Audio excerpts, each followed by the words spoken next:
Começa a Libertadores para o Internacional e nas alturas o resultado decepciona os colorados. O Grêmio vai a passo fundo porque precisa ganhar no Gauchão.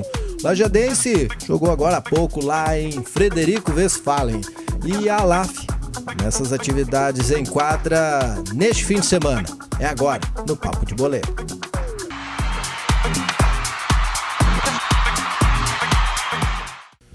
Bom, e a chamada do Lajadense jogando contra o União Frederiquense, o lanterna aí do Campeonato Gaúcho, foi mais para registrar, né, Diogo Botman? O Lajadense tá jogando, aliás, jogou, encerrou agora há pouco o jogo, mas como nós gravamos o programa um pouco antes, então a gente não tem o resultado do Lajadense. Mas o time do Luiz Carlos Vinck foi a Frederico Westphalen participar nesta tarde de mais uma rodada do Gauchão. E jogou com mudanças, né, Márcio? Jogou com 3 atacantes ali, mantendo o Ramon, que foi um dos destaques da vitória diante do Passo Fundo aqui no estádio Alvezul.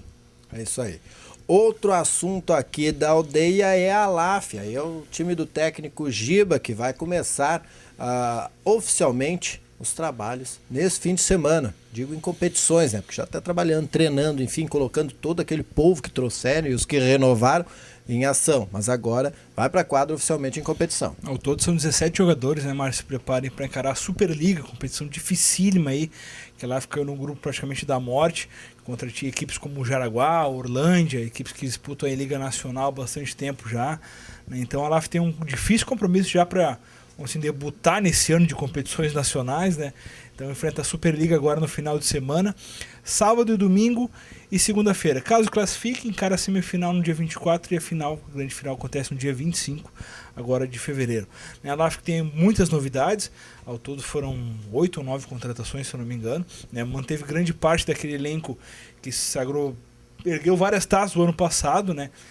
Uma equipe muito coesa e tal, administrada pelo técnico Giba, e agora trouxe uns reforços pontuais aí para incrementar esse ano muito importante da LAF em competições nacionais, que é um ano que a LAF vai se mostrar, vamos dizer assim, diante do que veio, né? Vai ser um clube mediano que vai disputar apenas competições regionais, ou se tem cacife aí para encarar competições nacionais e se manter no alto nível aí, porque para chegar é fácil, o problema é se manter, né? Então que a LAF consiga em um bom ano com resultados expressivos agora em nível nacional.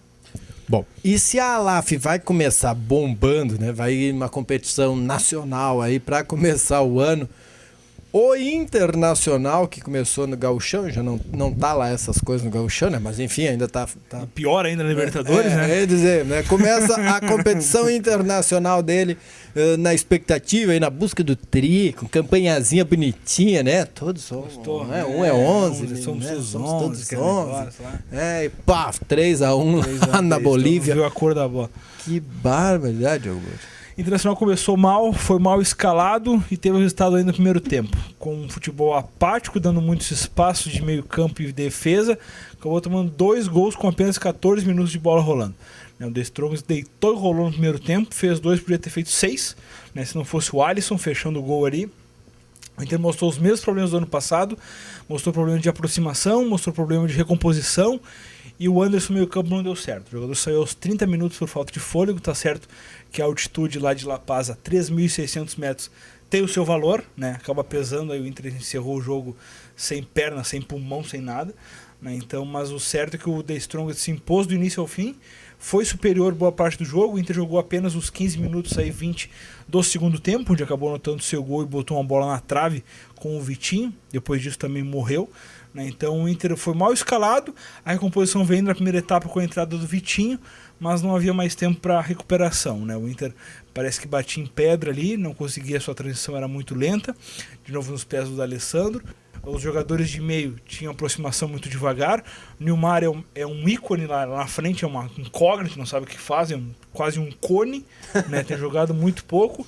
Até vi um tweet do Fabiano Baldasso, colega da Bandeirantes ali, ele botou: ainda estou no aeroporto aguardando o Arangues chegar da Copa e o Nilmar vir do Catar. Porque até agora esses dois jogadores, desde o ano passado, parecem que são apenas mais um em campo. O chileno que veio com grande aposta e mostrou grande futebol atuando pelo Internacional, não consegue repetir as boas atuações. Se ele desse a parceria Pro D'Alessandro, que é um jogador cerebral e tem mantido a sua regularidade de boas atuações ali, se não são tão boas, são medianas, mas não tem comprometido. O Arangues não. O Arangues é um jogador que não ajuda em nada, não ajuda na marcação atrás e não ajuda no sistema de armação. Então o Inter carece aí de repente uma reformulação. O técnico Diego Aguirre já sofre pressão internamente do Internacional para deixar o cargo. Eu acho que é muito cedo, mas se for muito tarde, pode ser que não esteja nem chance mais de classificar ainda na fase de grupos da Libertadores. O Inter começa mal a Libertadores e precisa se reestruturar se quiser vencer em casa. Universidade do Chile, que é um time também que perdeu na primeira rodada para o Emelec, 1-0 jogando em casa, mas é um time que vem de 6 derrotas seguidas no Campeonato Nacional, mas quem sabe não apronta para cima do Nacional, aí sim, aí a crise bate de uma certa forma, aí quem sabe os primeiros meses já o Inter está entregando o ano. Bom, pegando na linha da provocação do Baldasso, o Nilmar, Diogo Botti, me corrija ou me contraria se eu estiver errado. Depois que ele saiu do Internacional a primeira vez, ele já voltou as duas vezes, a terceira agora, isso, e nenhuma vez deu certo esse retorno, né? Na verdade não, o Nilmar... Não foi espetacular nenhum desse retorno. Nunca foi espetacular, mas o Nilmar sempre foi um jogador muito objetivo. Tanto que chegou à seleção brasileira, disputou a Copa do Mundo de 2010, naquele grupo do Dunga. Mas é um jogador que sempre fez muitos gols. E o Inter foi atrás desse Nilmar que fazia muitos gols. Só que agora, nessa questão, não sei se é físico, não sei se é técnico, o Nilmar não tem conseguido. Ontem eram 4, 5 minutos de jogo, ele teve uma bola que foi infiltrada para ele pelo D'Alessandro, ele ficou cara a cara com o goleiro, mostrou a velocidade que ele nunca deixou de ter, ele ganhou na corrida de 2 zagueiros e ficou cara a cara com o goleiro, sem outros tempos ali, ele dá uma cavadinha por cima e abre o placar pro Inter. Mas não, ele bateu em cima do goleiro por baixo, um toque comum, assim, vamos dizer. Né? Então, e na verdade o Nilmar, a questão de movimentação dele é questão de erro de passe, é um jogador que sofre muitas faltas, isso aí parece estar minando ele não consegue evoluir, ter a vitória pessoal sobre a marcação. Talvez isso deixe ele mesmo próprio nervoso, ou de repente receoso de ter um enfrentamento corpo a corpo, mas certo que ele não tem rendimento ofensivamente para o Inter. Quem tem feito os gols do Inter é Eduardo Sacha, Vitinho, D'Alessandro muitas vezes, então o Inter carece desse jogador que no esquema do Diego Aguirre tem jogado centralizado, como referência de ataque, e isso não tem acontecido dentro de campo. E o jogo lá na Bolívia mostrou que o principal dificultador não foi o fôlego, quer dizer, parte sim, né? Mas com o Inter conseguindo no segundo tempo ter destaque, sim. Foi muito mais problema técnico e tático do que físico. Né? O Inter entrou com um esquema que ele não sabia que esquema que era. Né? O Inter marcava a bola, os 2 gols, os primeiros gols, o Inter estava marcando a bola, os jogadores do Strongest passeavam em campo, caminhavam e botavam a bola onde queria. O Nilton é outra peça que até hoje não diz que veio, eu acho que o Baldasso podia botar o Nilton também esperando chegar de Minas Gerais, que é um jogador que o Inter contratou esperando uma proteção defensiva que até hoje não ocorreu. Um jogador que tem demonstrado muitas falhas, tanto defensivamente quanto de fundamentos mesmo, como passes, como lançamentos, que não tem acertado. Eu acho que está na hora aí se o Diego Aguirre conhece o Nico Freitas aí, que ele mandou trazer lá do Montevideo Wanderers, está na hora de colocar. Eu acho que o Nilton pode dar uma sentada ali do lado do Anderson, do lado do Nilmar, esses jogadores assim, né? Então eu acho que o Inter carece de peças, mas o Inter tem essas peças em posição, falta coragem. Falar nisso, nós acompanhamos a informação hoje de que o Internacional, talvez por essa necessidade de ter mais peças e também talvez para abrir mercado, está com um representante na Europa, Diogo. Representante de estrela, Márcio. Melhor ainda, né? Alessandro Dreyer, um atleta aí de corrida, de bicicross e tudo mais, está na Europa representando o Inter aí na abertura de marketing do clube, em função de mercados europeus, aí será o representante, será o porta-voz do Inter lá na Europa.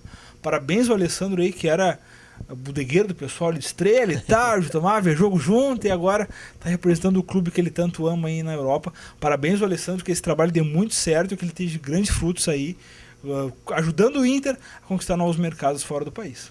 Bom, para falar do outro lado, tricolor do Rio Grande do Sul, hoje vai a Passo Fundo, vai enfrentar lá no Vermelhão da Serra, não? Isso aí, Vermelhão da Serra, lá em Passo Fundo, jogo dos nervos aí, né? Vamos ver se o Filipão consegue terminar o jogo na Casa Mata. Eles falaram que hoje vai botar 2 atacantes. 2 atacantes. Lucas Coelho e Everaldo, possível time do Grêmio aí sem o Lincoln, que deve voltar pro banco. O Douglas deve continuar como titular. Certo que o Grêmio... Qual é o Grêmio que a gente vai ver, Márcio? O Grêmio aí, de repente, volta o Araújo no setor como volante ao lado do Wallace, Felipe Bassa um pouco mais adiantado, ele tira um dos meias. Mas que Grêmio é esse que vai vir? É uma incógnita, a gente não sabe porque o time do Grêmio até hoje não apresentou muito de nada além assim, de muita qualidade nesse ano. É um time previsível, é um time que sabe por onde ataca, os times do interior conseguem neutralizar as principais jogadas. Isso aí a gente está falando de clubes do interior, né? Não desmerecendo, a gente sabe da qualidade do interior, mas a gente sabe da qualidade do Grêmio. Não tem como comparar, né, João? Não tem como comparar, não adianta. Junta todos o os Inter outros. veio aqui, o Lajadense anulou o Inter. Então não tem como comparar. Mas isso tem acontecido. E que o Passo Fundo vem numa derrota de 3-0 para o próprio Lajadense aqui. Né? Vai buscar recuperação. Então é um jogo realmente muito complicado para o time do Filipão. Eu acho que o Grêmio, assim como todos os jogos, o Grêmio tem condição de ganhar. Tem que mostrar o seu valor, tem que mostrar a sua camisa e tem que vencer o jogo. Né? Mas isso não tem sido apresentado. Tanto na Arena são 2 derrotas seguidas. Isso não tinha acontecido ainda desde a inauguração do estádio. Então, esse Grêmio no Vermelhão da Serra será aquele Grêmio que enfrentou o Aimoré em São Leopoldo? Será o Grêmio que enfrentou o Brasil, o Veranópolis? Ou é aquele Grêmio que será a primeira rodada vencendo o União Frederiquense? Essa é uma incógnita para nós aí. Então, eu acho que vamos aguardar o Grêmio, porque as mudanças foram feitas, o Filipão não tem muita criatividade para onde ir. Não há peças para inventar, opção, né? Não tem opção. Então o Grêmio precisa ganhar, precisa mostrar uma reabilitação para si próprio, para depois, de repente, quem sabe buscar alguma coisa no Gauchão, já que o Grêmio hoje é 10º na classificação. É complicada a situação do Tricolor. Hoje não estaria classificado para a próxima fase do Gauchão. Exatamente. Que papelão. Bom, nós tivemos ontem rodada, além do Internacional que jogou na Libertadores, tivemos mais jogos pela Libertadores ontem.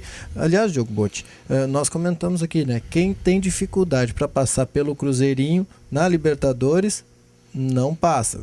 O Strongers mostrou ontem como é que é, né? É verdade, é verdade. Na verdade, a Libertadores é isso aí, Márcio. Os times evoluíram. A gente estava falando, até estava conversando com o colega lá embaixo antes da redação. Antigamente a Libertadores era Brasil, Argentina, Uruguai, um outro do Paraguai. Hoje os times bolivianos evoluíram muito, os times peruanos evoluíram, os equatorianos evoluíram, os chilenos chegaram. Então hoje realmente é uma competição continental, a gente pode dizer. Né? Não é porque o Inter perdeu para o The Strongest, apenas duas equipes venceram o The Strongest lá na Bolívia. Né? Isso nas mais de 20 participações do time boliviano lá. Então um deles foi o Atlético Mineiro, em 2013 acabou combinando com o título. Mas então é uma pedreira, os times evoluíram e isso é muito bom para o futebol. Porque a gente tem uma competição qualificada dessa forma e competitiva, assim como a Europa tem a Liga dos Campeões, né, que são vários países competindo de mesmo nível assim. Tomara que um dia a Libertadores chegue. A gente sabe que hoje o poder financeiro ainda manda, o Brasil é muito acima dos outros, mas isso não está sendo demonstrado em campo. Não. E os resultados, os demais resultados? Vamos lá então, pelo grupo do Inter a gente falou, o Emelec venceu fora de casa a Universidade do Chile. Agora, quinta-feira que vem, o Inter enfrenta a Universidade do Chile em Beira-Rio, jogos desesperados aí, quem perder pode ficar já sem muita chance de classificação. O Montevideo Wanderers venceu de virada o Zamora por 3-2 jogando em casa, além da derrota do Inter por 3-1 para o Strongest. O Deportivo Táchira tomou 5 do Racing, o campeão argentino, aí mostrando força na Libertadores. Hoje de madrugada teve o Santa Fé da Colômbia, venceu por 1-0 o Atlas jogando fora de casa. Agora 19h45, daqui a pouco tem o Guarani do Paraguai enfrentando o Sporting Cristal. Às 20h45 tem o Palestino enfrentando o Boca Juniors. E às 22 horas Colo-Colo e Atlético Mineiro. E o Clássico Paulista, Corinthians e São Paulo. É o primeiro clássico paulista da história da Libertadores, Diogo Botti? Olha, Márcio, esse dado é complicado, mas eu acho que não. Acho que o Palmeiras já tem enrolado nesse jogo. Não, mas esse clássico. Esse sim. Esse clássico. Perfeito. São Paulo e Corinthians. Perfeito. Né? E as torcidas, bom que as torcidas já estão organizadas para não brigar, né? Já é um bom começo. Que se realize, né? Vamos lá, Gauchão então. Vamos lá. Além do União Frederiquense Lajadense, que a gente vai ficar devendo o resultado para você. Acessa no site do Informativo, www.informativo.com.br, vai estar lá o resultado. Aí, ó, cumpriu. 20h30 agora tem Aimoré enfrentando o Cruzeiro, mesmo horário para Veranópolis e São Paulo, Brasil de Pelotas e São José e Avenida Novo Hamburgo. E fechando a rodada, o Passo Fundo enfrenta o Grêmio lá no Vermelhão da Serra. E o Brasil de Pelotas daqui uns dias também está começando sua semana tarefa. Que vem agora, a Copa do Brasil contra o Flamengo. Isso aí. Que beleza. E vai em no Pelotas. Bento Freitas, isso aí. Vai faltar lugar no Bento Freitas. Com certeza. E as cores são parecidas, né, Diogo Botti? É um clássico que já definiu semifinal de Campeonato Brasileiro. Imagina, mano. Que beleza. Relembrando os bons momentos. Bom. Bom, nós ficamos por aqui, voltamos amanhã com o resultado do Lajadense, de toda essa rodada do Gauchão e também os resultados da Libertadores, já prevendo o que vai acontecer no próximo fim de semana. Depois do Redação Informativa. Até mais. Abraço.